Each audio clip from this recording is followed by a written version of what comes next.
Connection terminated. I'm sorry to interrupt you, Elizabeth, if you still even remember that name.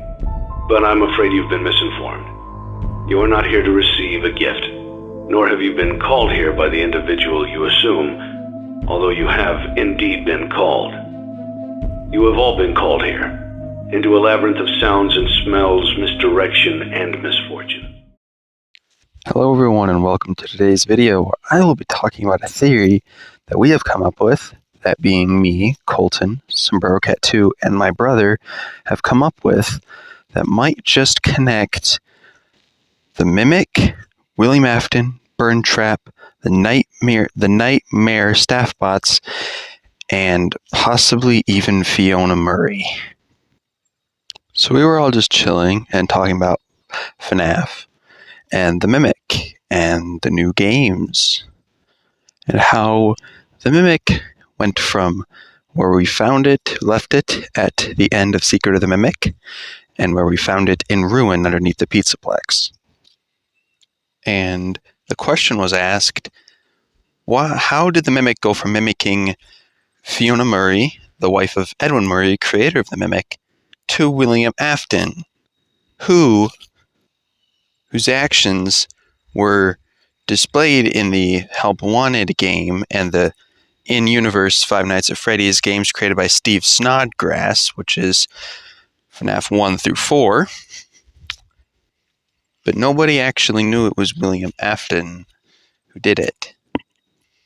So the question is, how would the Mimic know anything personal about William Afton, such as his family, which is depicted by the staff bots in Security Breach, as well as the Scooper and all of the sister location parallels that was made by, I think it was Rytos that made those parallels between sister location and Security Breach, including, but not limited to, stomach hatches in the animatronics, just big enough for a child to fit in, conveniently.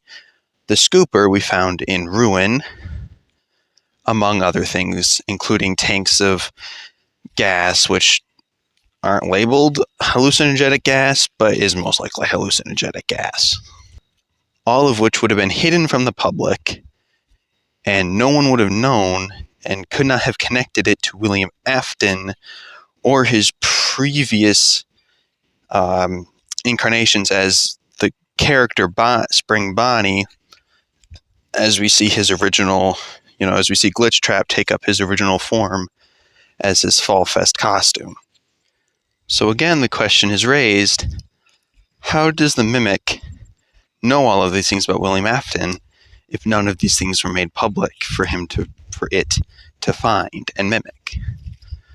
Well, MatPat gave us an answer years ago, in which we heard Tape Girl from the original Help Wanted game state that data was scanned off of any surviving remaining animatronics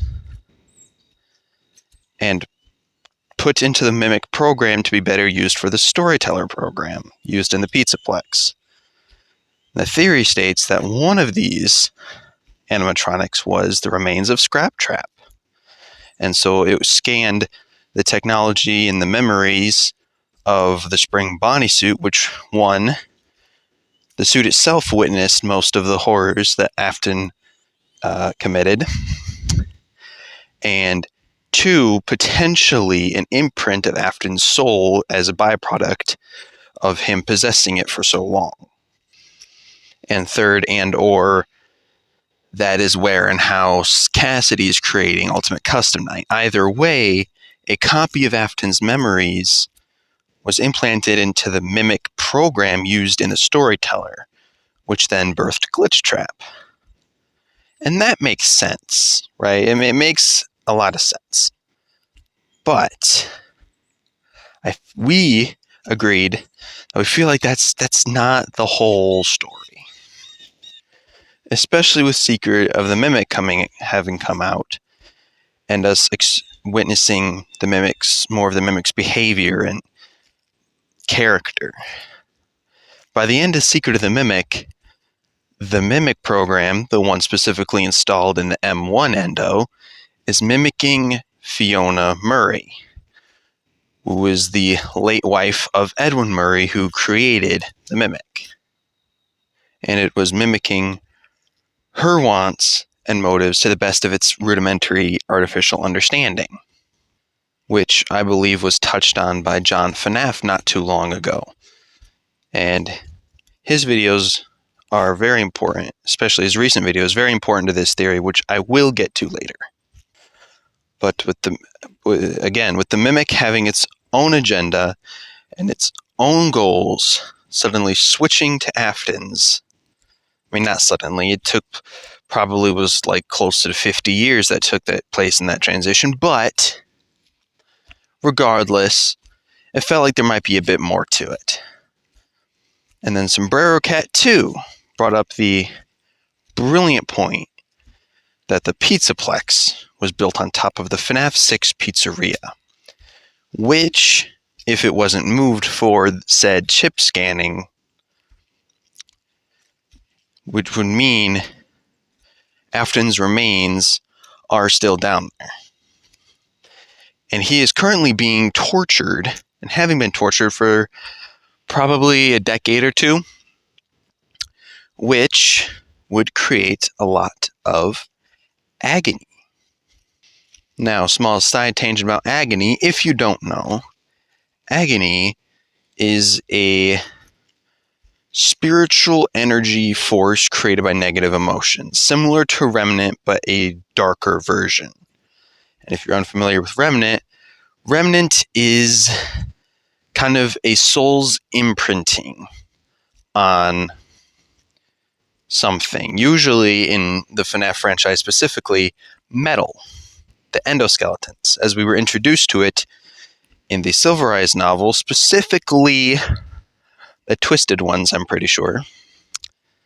Or the Fourth Closet. Might have been the Fourth Closet. Anyway, Afton was able to melt down the possessed animatronics and use the soul's energy and life force from that to heal himself. So Remnant is essentially soul energy, which is created by possession. Agony is similar, except much more negative, whereas Remnant is objective soul energy.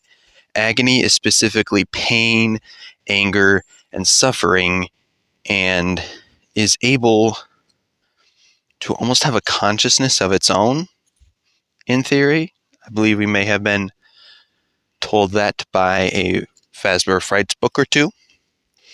But regardless, Agony is a spiritual force created by pain and suffering, and that is the entire goal of Ultimate Custom Night. Cassidy, or Andrew, if you're part of the Andrew is the one you should not have killed party, wants Afton to suffer and be in pain, and has succeeded for the past, we don't really know how long, but probably a decade or maybe two. At most 3. 4 is pushing it a bit, but still. So Afton's agony has just been sitting and leaking below the Pizzaplex for years, decades even. So I wouldn't say it's impossible for the agony to have spread to where the mimic was hiding, and or into the Pizzaplex itself, which again is being controlled by a copy or a branch of the Mimic 01 program.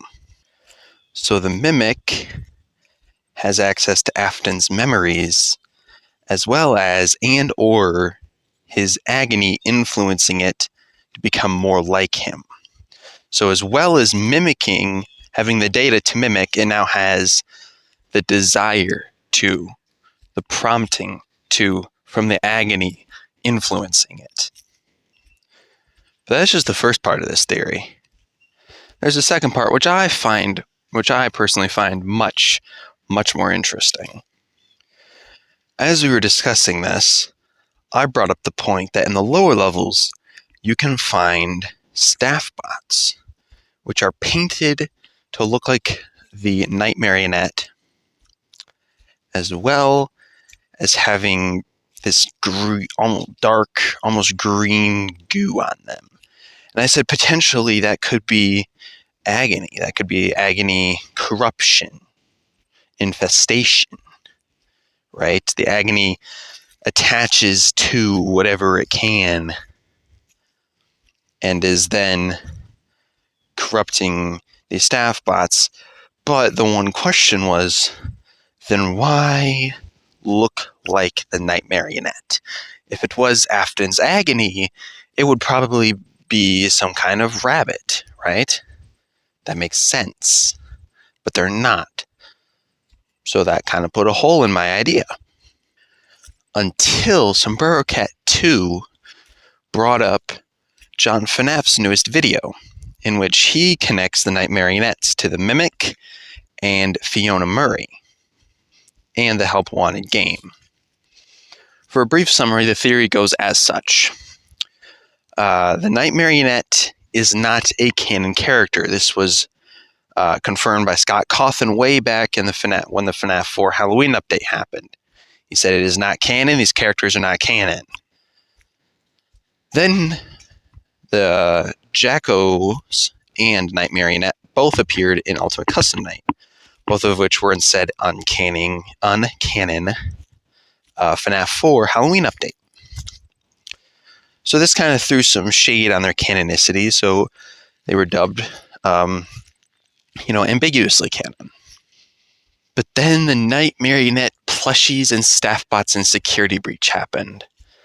There were these small plushes, small black plushies with the grinning face and the black tears of the Night Marionette. And as well as the aforementioned staff bots. And everybody thought, why though? This character isn't canon, he shouldn't exist. There's no reason. Nobody really understood. And the Night Marionette became a recurring character in games like Help Wanted, as well as in Ruin, and potentially Secret of the Mimic, in which he connected a damaged Jackie to be looking like the Night Marionette, which I feel is a bit of a stretch, but is an interesting idea. Regardless, the conclusion John Funaff came to regarding these was, again, FNAF 1 through 4 have been confirmed to be in-universe games created by indie developer Steve Snodgrass. So the Halloween update is canon as a fictional game in the game universe. It's a little complicated, but that's how it is. So the Night Marionette imagery in all of the new FNAF games was simply the Mimic, who, as Glitchtrap did infest the Help Wanted games, which were like corporate adaptations and copies of the original 4 games created by Steve. So the Mimic was simply mimicking what it saw and used Vanessa to do so. But John also made an interesting connection between the Mimic and Fiona Murray and the Night Marionettes. It is known and confirmed that Fiona Murray was a puppeteer. This was said in an audio log in Secret of the Mimic. And as I previously stated at the beginning of this video, by the end of Secret of the Mimic was mimicking Fiona. For those of you who don't know, and if you don't know this, where have you been? Have you been living under a rock? But if you don't know, in Secret of the Mimic, Edwin Murray is the CEO and leader of Murray's Costume Manor, which creates all sorts of costumes for carnivals and such. And it was a family company that was passed down to him. But at his heart, Edwin was an inventor. So he started inventing things such as an automatic coffee machine, a very early version of a Roomba, an automatic vacuum, and something he called the Mycelium Men, all of which used a rudimentary mimicking AI to help personalize experience. eventually, these programs started mimicking... hold on. I need to back up a little bit. First, Edwin's wife, Fiona, died tragically. And then he started hearing her voice over the radio. And turns out this was a program, a mimic program, having evolved to mimic her. So then he expands this program and puts it into an endo. He does not put an endo. He puts it into a machine. I don't know. I haven't played the game, but a mimic starts mimicking Fiona. And after a while, his son is neglected because Edwin's such a workaholic. So he takes the mimic program he has created, makes another mimic to be his son David's friend. And this mimic starts mimicking David, mimicking all the games he likes to play, even his voice. So when Edwin's son David also tragically dies, the mimic mimicking his son continues to do so, until Edwin, in a fit of rage and grief, destroys it, and pouring all of his agony, hatred, and anger into it, similar to what Henry did in the Silver Eyes novels. So we have most of the Murray family being copied by mimics. And near the end of the game, we are being manipulated by the M1 program, which was the original one, which was created to copy Fiona. And all she wants to do is, and what she had wanted to do, was get Edwin to build a mimic for David. And she wants to do so again with our help. Now, the canon ending is we refuse, but the mimic attacks us, crashes our car, takes the schematics, which we've been hiding from it the entire game, and walks off. Just kind of walks off out onto the highway, which is where we leave it until it appears again in Security Breach Ruin, in which it was imprisoned under the Pizzaplex. But back to the theory.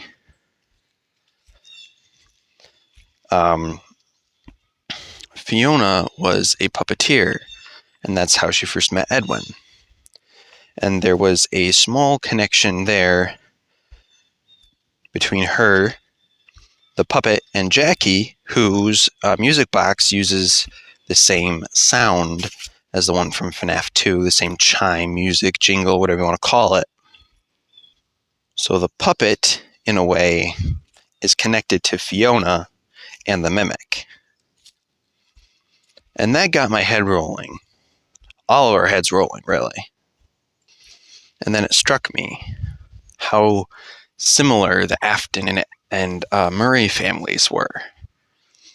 We have a workaholic father, a neglected wife. Mrs. Afton most likely divorced William, or possibly died. We don't know, and we don't get to know. It doesn't matter. And a son named David, who died tragically on his birthday, ironically enough. Both of them. Now, we assume the crying child's name is David. That's not confirmed, but that is my personal headcanon. I watched the Hyperdroid video, and I like it. I think it makes sense. If you disagree, that's okay. But that just makes one more connection between the two. So present-day Mimic has the memories and motives of Fiona Murray, whose son died, and she wants to create another one, create a Mimic, put him back together, you could say, as well as the memories and agony of William Afton, whose son tragically died, and he and his entire motive, according to FNAF 4, if we are not mistaken, is to put his son back together, to fix him, or create a copy, possibly. We have seen realistic, childlike heads in Sister Location, which we know was kind of William Afton's kind of pet project with his remnant collecting animatronics, his scooper, among other things. So the Mimic has these two people's minds, right? Agony induced in it, and they're so similar that we thought, well, what if the Mimic is kind of combining the two? And with the already established connection to the puppet, we were like, well, does William Afton contribute anything to this? So Briar Cat 2 brought up Charlie was potentially William Afton's first victim, and at the very least his most personal, it being Charlie being the daughter of his best friend and co-worker Henry Emily, who then went on to possess the puppet. So all of this puppet imagery helps solidify the connection between the Mimic and the marionette. And the Mimic's entire goal is to put its family back together, but now has two families who are so strikingly similar that it starts to combine them, maybe even confuse the two, until we get the Mimic that we have in Security Breach, who is taking control of Vanessa and using her to kill children, potentially even harvest remnant, as we see there's a scooper underneath the Pizzaplex. But we're not really sure what part that has to play in any of this. We don't really know much about this, but moving on, the Mimic also is trying to put together Burn Trap. Now, whether Burn Trap is William Afton's remains brought back to life or simply the Mimic wearing William Afton's remains is up to debate. But regardless, it seems the Mimic wants to put its family back together and revive William Afton one way or another, whether that's literally or figuratively by becoming him.